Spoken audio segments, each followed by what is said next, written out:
financial institutions, they will not access those resources. Again, I'll ask the question, how do we change this narrative? How do we ensure that, yes, you don't have capacity, but when you're giving you capacity, that is actually taken to a level where now you can actually be self-reliant?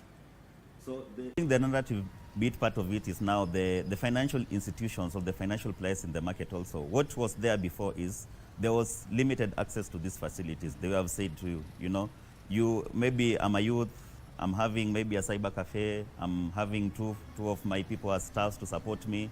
I need a facility. I'll work in any commercial bank. They'll need this in terms of paperwork and compliance. So most of them don't have, so they'll have to shy out. So there are ways you can assess a business person without having a lot of restrictions. So the key thing that should be done to change the narrative is let us make the ease of access to these loans to be affordable. Affordable is, what do I mean? Let us make them affordable in a way that we don't need to give somebody a lot of restrictions for him or her to qualify for a facility. That is one. Then also have simple ways of assessing the risk of a borrower. Yes.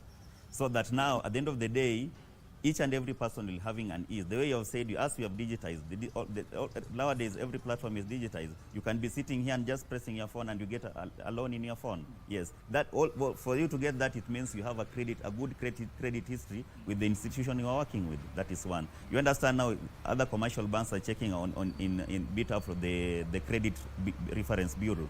So if you are listed with another creditor, you cannot get a facility with another creditor. So all these things, if you looked in, and now maybe having another structure to see how we can accommodate many people at the same time without now relying on their past credit history, just like we're human beings. If your past tells me what you'll do in future, what you most likely do in future.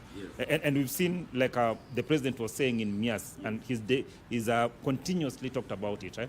About the need to correct the credit history of most of Kenyan youths, right? Yes. And he's actually gone ahead and pumped in billions of shillings in terms of just ensuring that Kenyans can actually borrow that money through Hustler Fund, right? Yes, yes. But we continue to default. Yes, yes. And most of us are actually in CRB one way or another, right? Yes, yes. How then do we ensure that we get away from that?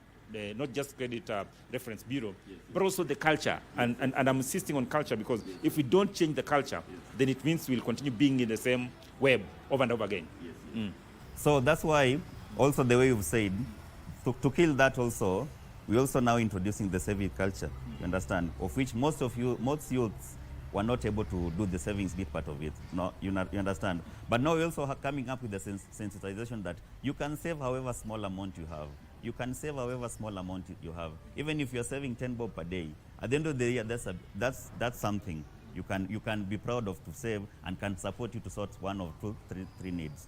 Also, so the key thing is now the credit listing bit part of it we can't, because also that's another way of some other institution to use to assess a risk of a given borrower. But also what I'm trying to say is now, apart from the credit listing bit part of it, there are other ways you can use to assess also the eligibility of a borrower. You understand? Another thing